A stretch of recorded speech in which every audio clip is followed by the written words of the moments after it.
And the U.S. House is set to vote tonight on a bill that will end the longest government shutdown in U.S. history. The move comes after a group of Senate Democrats broke ranks and negotiated a deal with Republicans to end the shutdown. Joining us now to look at the political fallout from all this, Matt Grodsky, co-founder of Matters of State Strategies, and Wes Gullett, CEO of OH Strategic Communications. Gentlemen, good to have you both here. Thanks for joining us. Thanks for having us. All right, Matt, left side of the aisle here, your angle. Did the Dems fold, and if so, why? The Dems didn't fold. We had some senators that went rogue and walked into a glass door because they took a bad deal that didn't include a fix to the premiums, right? So I think broadly the party has a lot of stuff to look forward to, and from a messaging perspective, because now you got to hold the Republicans accountable on having this vote, and if they do have the vote, make sure that they're actually voting the right way to protect Americans. I think the other obnoxious component of this for folks in my seat is you had a week that you're coming off of big wins from last Tuesday. We couldn't even get 7 days before we stepped on ourselves a little bit. So I think it comes back to this is why you have to move as one body instead of 7 individuals and 1 independent. What do you think, Wes? Did you think the Dems caved on this one, capitulated? Well, I think they made a terrible mistake. They put us through the longest shutdown in American history only to do exactly what they could have done on the very first day of the shutdown. It is outrageous that we had to go through this, put people through it, have SNAP benefits denied to people who are hungry.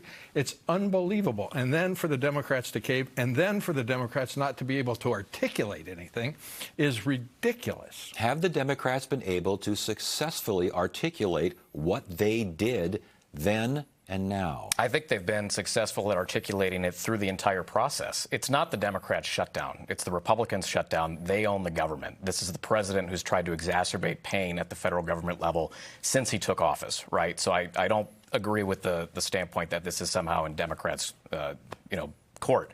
The other thing is we've been winning the polling on this. You know, a lot of Americans have understood our position, and I think that was evident in the results from last Tuesday. So if you're winning the polling on this and you had success in the last election, what happened? Well, you'd have to ask those 8 individuals that decided to have a little bit of fun on Sunday night. Well, what happened, Ted, was we found out who the most powerful people in America are, and that's the air traffic controllers.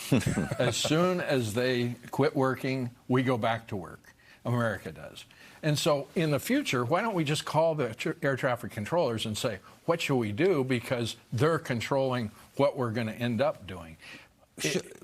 I want to get back to the deal, though. Should Democrats trust Republicans when they suggest, they pledge that they will hold a vote on these extended subsidies for ACA, these pandemic-era subsidies, when they say, okay, as part of the deal, we will vote for it, A, and B, is there any sense that that vote will succeed? No, and it is, it's posturing that is ridiculous, because they're not going to, if they get a vote in sometime in the future, who knows when, they're going to lose the vote.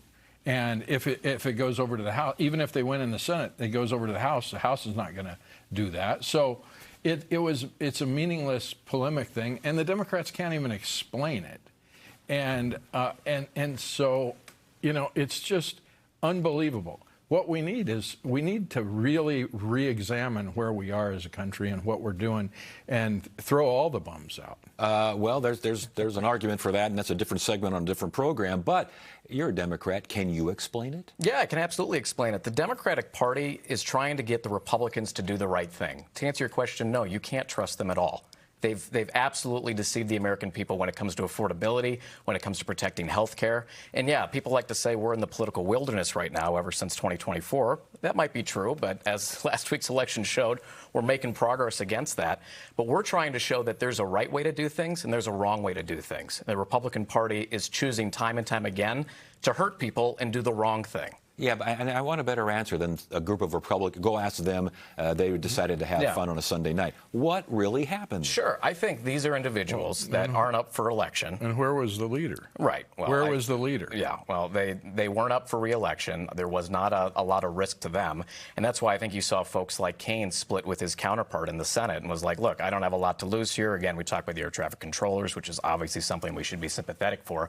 But I think these are individuals that felt they had enough room to buck the party, which I think was a huge mistake. Please. There needs to. The problem the Democrat Party has right now is a lack of leadership.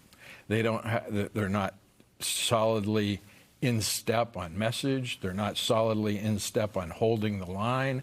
They're not solidly in step for anything. And they have a brilliant opportunity to change like they did in Virginia, to make significant change. But they can't do it because they can't. It's like a circular firing squad. It's unbelievable. But can you argue that Republicans are solidly in step? Oh, 100%. With a bunch of things that the American public increasingly is saying, we're getting sick of this. Well, we'll see about that. We'll see about that in the midterm elections, because the difference is the Republicans have the ability to quickly and simply put their message on a hat. Make America great again. And that guy is not going anywhere.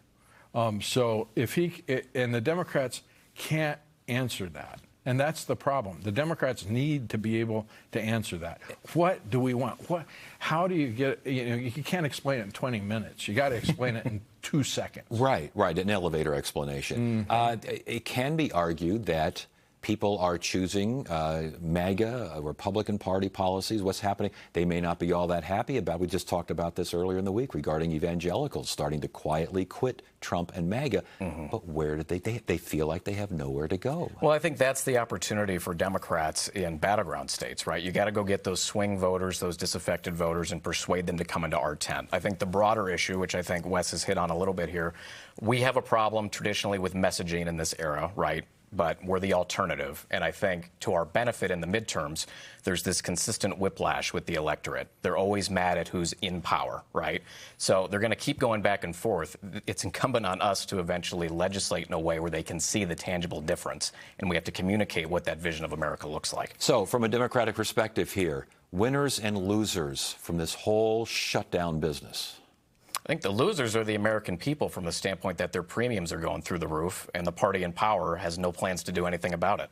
I think the Democrats had a huge, disastrous loss, and they need to get their act together quickly, because you can't. It's not sustainable, and the Republicans are going to ride roughshod over them. All right, Wes Gullett, Matt Grodsky, good conversation. Good to have you both here. Thanks for joining us. Appreciate it. Thank you. Bet. I was supposed to